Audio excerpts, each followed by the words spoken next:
नमस्कार, स्वागत है आप सभी का। आप देख रहे हैं एबीपी गंगा। मैं हूं आपके साथ जया मिश्रा। शाम के 5 बज चुके हैं और वक्त है 5 बड़ी खबरों का। बड़ी खबरों में सबसे पहले सीएम योगी के संत कबीर नगर और कुशीनगर दौरे की बात करेंगे, जहां आज सीएम योगी ने करोड़ों रुपए की योजनाओं का शिलान्यास और लोकार्पण किया। दूसरी बड़ी खबर हमीरपुर से है, जहां किसान महापंचायत में भाकियू नेता राकेश टिकैत ने हुंकार भरी। तीसरी बड़ी खबर प्रियंका गांधी के दौरे की है, जहां आज यूपी में प्रियंका गांधी के दौरे का चौथा दिन है। आज से प्रियंका गांधी 2 दिन के रायबरेली दौरे पर होंगी, जहां आगामी चुनाव को लेकर मंथन भी करेंगी। चौथी बड़ी खबर बीजेपी के पीलीभीत से सांसद वरुण गांधी के पत्र की है, जो उन्होंने किसानों के समर्थन में सीएम योगी को लिखा। पांचवी बड़ी खबर उत्तराखंड के सियासत से जुड़ी हुई है, जहां कांग्रेस को बड़ा झटका लगा। यहां पुरेला सीट से कांग्रेस विधायक राजकुमार ने बीजेपी का दामन थाम लिया है।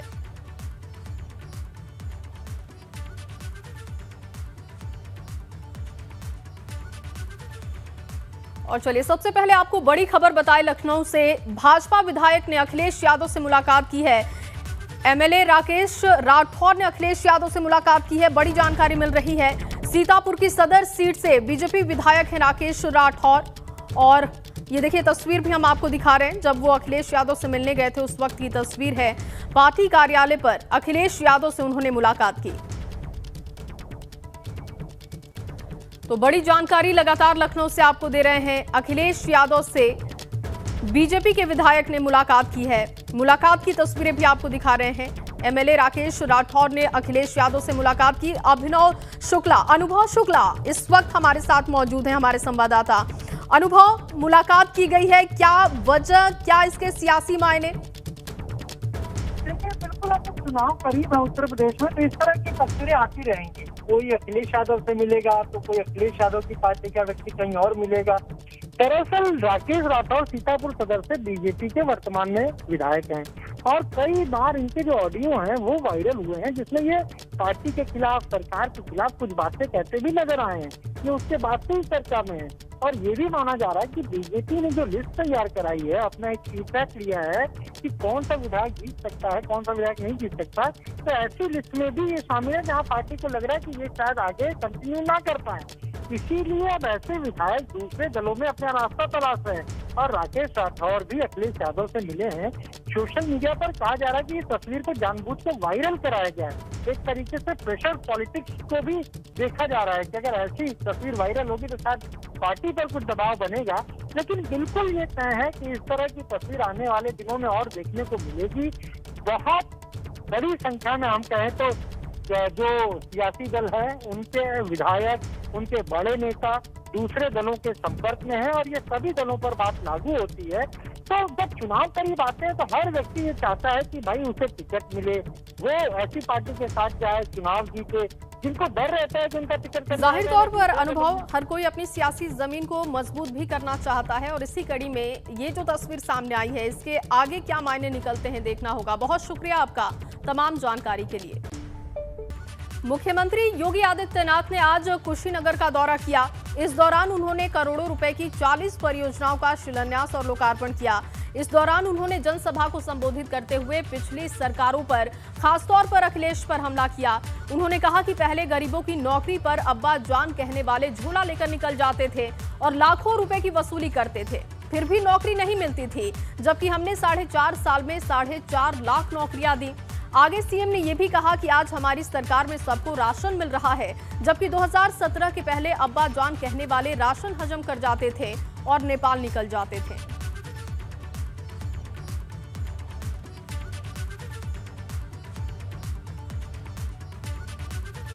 नौकरी पर अब्बा जान कहने वाले तो सीएम योगी की बड़ी बातें आपको बता रहे हैं। सीएम योगी ने अखिलेश यादव पर तंज कसा और कहा कि अब राशन पर नजर डाली तो सीधे जेल जाना होगा। उन्होंने कहा कि हमारी सरकार में राशन को सुचारू किया गया, अब हर किसी को राशन मिल रहा है, इसके लिए जाति और धर्म देखने की जरूरत नहीं है। पहले गरीबों की नौकरी पर डाका डालने का काम किया गया, पहले पैसे देकर भी सरकारी नौकरी नहीं मिल पाती थी। साथ ही साथ कुशीनगर में जल्द भव्य एयरपोर्ट बनने वाला है, इस बात का भरोसा मुख्यमंत्री ने दिया। मेडिकल कॉलेज की सौगात कुशीनगर को मिली है और हम सबके लिए पारदर्शिता के साथ काम करना हम सबकी प्राथमिकता होनी चाहिए। तो राशन का मुद्दा उठाया मुख्यमंत्री ने। इसके साथ ही साथ स्वास्थ्य सुविधाओं, इंसेफ्लाइटिस, इन तमाम मुद्दों को उन्होंने उठाया और पिछली सरकारों पर जमकर हमला किया।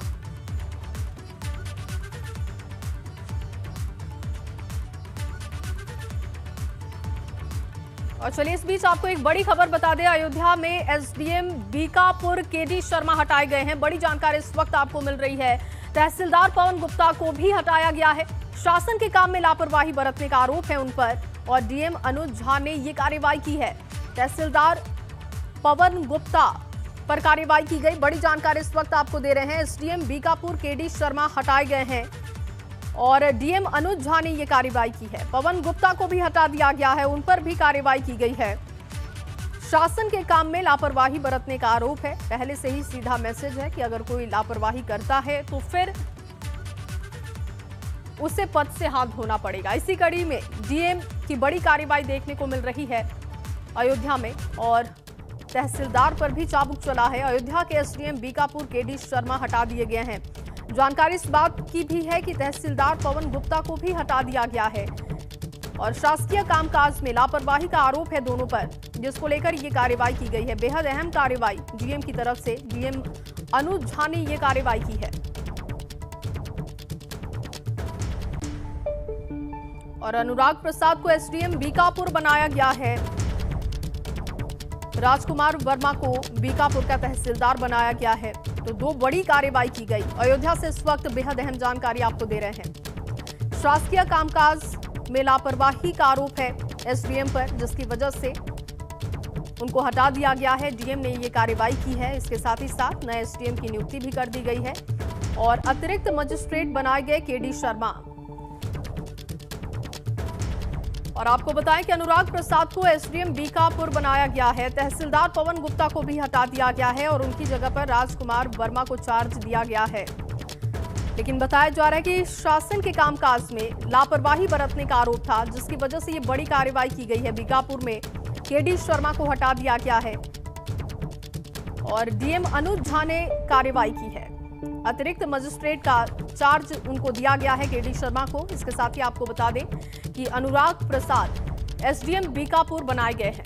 तहसीलदार पवन गुप्ता को भी हटा दिया गया है। उन पर भी शासकीय कामकाज में लापरवाही का आरोप लगा, जिसकी वजह से कार्रवाई की गई है। उनको भी हटाया गया है।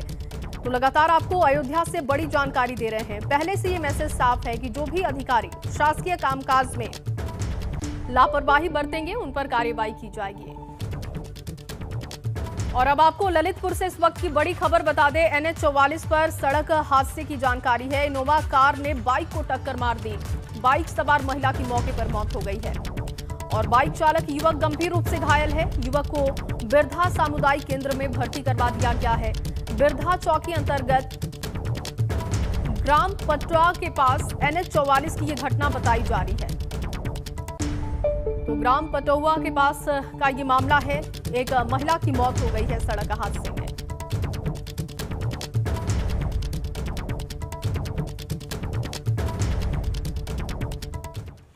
कहते हैं जिनमें कुछ कर गुजरने का जुनून होता है, मुश्किलें कितनी भी आए उन्हें रोक नहीं सकती हैं। और इस बात को सच साबित कर दिखाया है औरैया के एक शख्स ने, जो नेत्रहीन होने के बाद भी न सिर्फ पढ़ाई में अव्वल हैं बल्कि पूरे परिवार की जिम्मेदारी भी अच्छे से निभा रहे हैं। ये रिपोर्ट देखिए।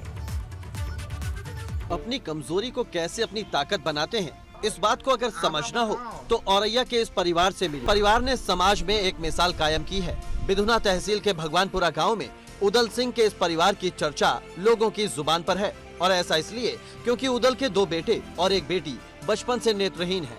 बावजूद इसके वो काम करते हैं जो कोई आम इंसान करता है। उदल सिंह के बड़े बेटे कुमार गौरव अपने छोटे भाई के साथ एक छोटी सी किराने की दुकान चलाते हैं। भले ही उन्हें दिखाई नहीं देता, लेकिन अपनी दुकान में रखी हर चीज की पहचान दोनों को बखूबी है। दुकानदारी मतलब अपने अंदाज से करते हैं और चीजें हमें पता है कि हम टांगते हैं बाजार से लाके, तो हमें पता रहता है कौन सी चीज कहाँ पर है। आप लोगों ने पढ़ाई की? हाँ, पढ़ाई हमने MA किया है लखनऊ से और छोटी भाई ने BA किया है दिल्ली यूनिवर्सिटी से। इतना ही नहीं, इस काम में इनकी बहन भी पूरी मदद करती है। नेत्रहीन होने के बाद भी ये तीनों भाई बहन अपने पैरों पर खड़े हैं। गौरव ने लखनऊ में रहकर एमए किया तो उसका सपना आईएएस बनने का है, तो वहीं सौरभ ने दिल्ली में रहकर बीए तक की पढ़ाई की। सौरभ क्रिकेट भी खेल लेता है। लॉकडाउन की वजह से जब ये हमारा पढ़ाई लिखाई जब ऑनलाइन हो रही थी तो मैंने अपना ये असाइनमेंट जमा किया था ऑनलाइन लिख के, अपने आप से मैंने ये लिखा था। परिवार के मुखिया उदल सिंह का एक ही सपना है कि उनके बच्चों को एक नौकरी मिल जाए। बच्चे हमारे इतने इंटेलिजेंट हैं और पैसे के अभाव में हम उनको वो तैयारी नहीं करवा पा रहे हैं।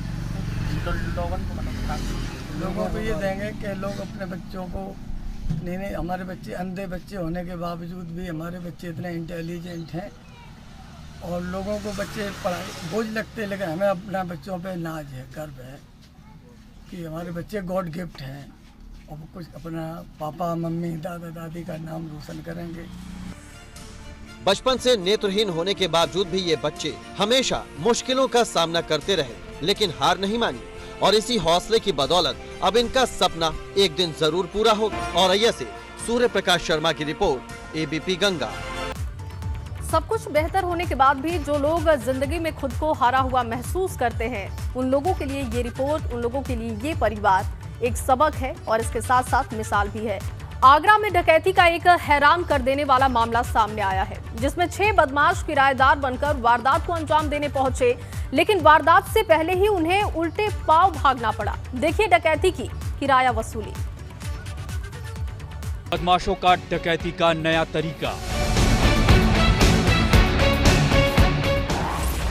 किराएदार बनकर कर रहे हैं डकैती।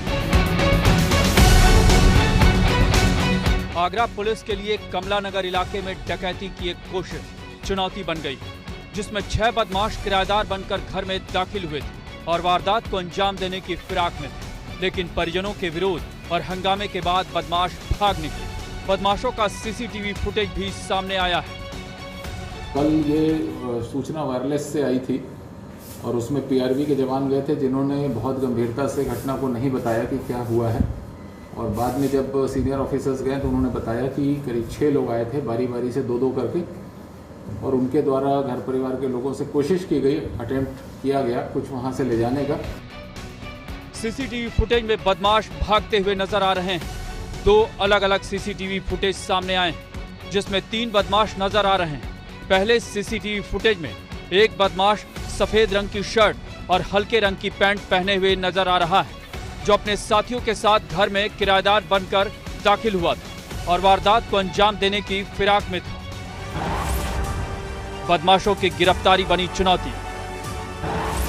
बदमाशों से होगी बदमाशों की पहचान। तो वहीं दूसरे सीसीटीवी फुटेज में 2 युवक नजर आ रहे हैं, जिसमें से एक ने गहरे रंग की शर्ट पहनी हुई है, तो वहीं दूसरा युवक गले में लाल रंग का गमछा डाले हुए भाग रहा है। ये दोनों भी उसी गिरोह का हिस्सा बताए जा रहे हैं, जो घर में डकैती की मंशा से घुसे थे, लेकिन वारदात को अंजाम देने में नाकाम रहे, क्योंकि घर की एक बच्ची ने छत पर पहुंचकर शोर मचा दिया, जिससे वारदात नाकाम रही। इस बीच में इनकी एक बच्ची छत पे पहुंच गई और उसने वहां से शोरगुल मचाया, जिसके आधार पे फिर आपस में वहां गांव के मतलब आसपास मोहल्ले के लोग इकट्ठे होने लगे और ये लोग भाग गए। अभी मैंने उनके हाउस ओनर से भी बात की है, उसका ये कहना है कि परसों भी 2 लोग आए थे, उनमें से 2 लोग वही थे जो कल भी रिपीट हुए हैं और सेम कपड़े भी पहने थे। 6 में से 2-3 लोगों का हमें फुटेज मिल गया है, काफ़ी क्लियर फुटेजेस हैं। कुछ और बेसिक जानकारियां हुई हैं उनके बारे में। पुलिस के मुताबिक सीसीटीवी में दिख रहे ये तीनों बदमाश अलग अलग ग्रुप में घर में पहुंचे थे और लूट का इरादा था, लेकिन सारी कोशिशें नाकाम रही। सीसीटीवी फुटेज के आधार पर 3 बदमाश ट्रेस हुए, जिनकी तलाश के लिए कई पुलिस टीमों को लगाया गया है। जल्द ही इनकी गिरफ्तारी भी होगी। पे रेंज के और जोन के सभी 8 जिलों पे हम लोगों ने वो फोटोग्राफ्स और सीसीटीवी फुटेज भेजे हैं। जेल में हमारी टीमें जाके वेरीफाई कर रही हैं, जो इस तरह के क्रिमिनल्स हैं, इस तरह की मोडस ऑपरेंडी करने वाले हैं। हुलिये और भाषा बोली के आधार पे आसपास के ही लोग लग रहे हैं, जो आगरा रेंज या जोन से ही रिलेटेड हो सकते हैं। मैं अभी कंफर्म नहीं हूँ और उम्मीद है कि जल्दी इसको वर्कआउट कर लेंगे। चूँकि बदमाशों को पकड़ने के लिए सीसीटीवी फुटेज के साथ ही पीड़ितों के बताए हुलिये और बोली भाषा का भी पुलिस मिलान कर रही है। साथ ही जेल में बंद बदमाशों से भी इसकी पहचान कराई जाएगी, जिससे ये जल्द से जल्द गिरफ्तार हो सके। आगरा से नितिन उपाध्याय की रिपोर्ट, एबीपी गंगा।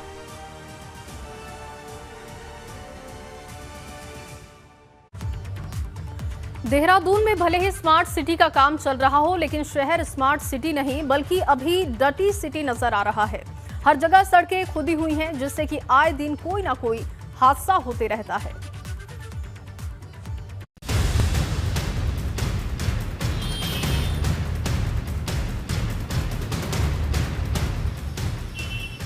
देहरादून में स्मार्ट सिटी के तहत चल रहे काम राहगीरों के लिए सिरदर्द बने हुए हैं। 2.5 साल से ज्यादा का समय बीत चुका है, मगर काम धरातल पर दिखाई नहीं दे रहा है। काम तो चल रहा है, ठीक है, बट ये है कि जो व्यवस्था खराब हो रही है ना, ट्रैफिक जाम हो रहा है। 3 महीने के तकरीबन हो गया इसको खुदे हुए।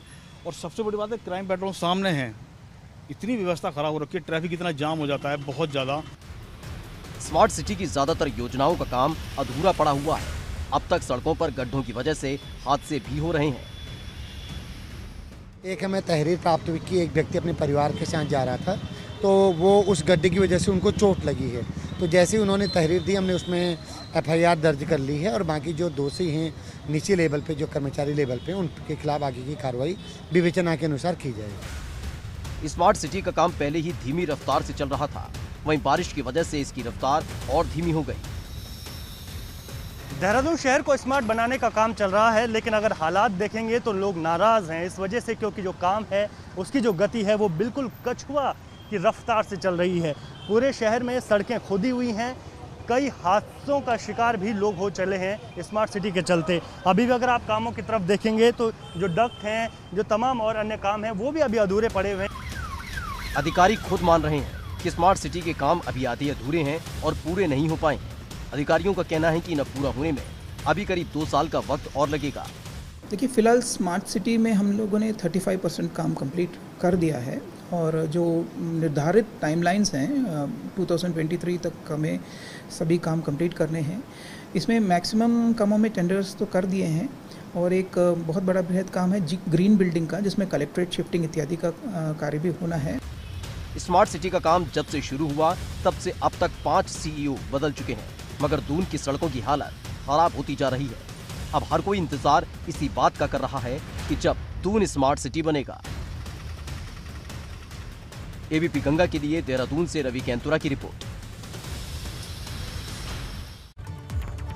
वहीं हिमालयी बुग्यालों की सुंदरता इन दिनों देखने लायक है। नंदी कुंड में भी इन दिनों ऐसी ही सुंदरता बिखरी हुई दिखाई दे रही है। नंदी कुंड मद महेश्वर धाम से 15 किलोमीटर की दूरी पर स्थित है। नंदी कुंड के पास पांडव बसेरा भी है और कहा जाता है कि पांडवों ने यहाँ धान की रोपाई की थी और आज भी यहाँ पर पांडवों के अस्त्र और शस्त्र दिखाई देते हैं। नंदी कुंड अपनी सुंदरता के लिए पहचाना जाता है। नंदी कुंड के पास का इलाका बुग्यालों से घिरा हुआ है, जहां इन दिनों ब्रह्म कमल सहित दूसरे हिमालयी पुष्प भी खिले हुए दिखाई दे रहे हैं।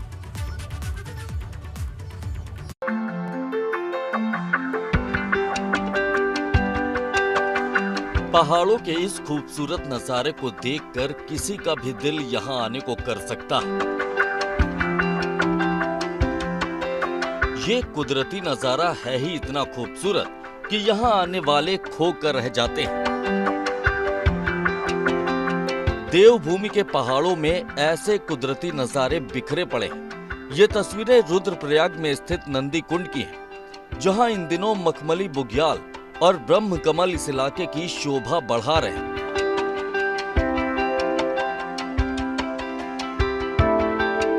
नंदी कुंड के पास ही पांडव सेरा भी है। कहते हैं कि यहाँ पर पांडवों ने धान की रुपाई की थी। नंदी कुंड अपनी सुंदरता के लिए जाना जाता है। नंदी कुंड दूसरे केदार मद महेश्वर धाम से करीब 15 किलोमीटर की दूरी पर स्थित है। ये जगह अपने आप में कुदरती सौंदर्य से लबरेज है, जो ट्रैकिंग के शौकीनों को काफी पसंद आ रही है।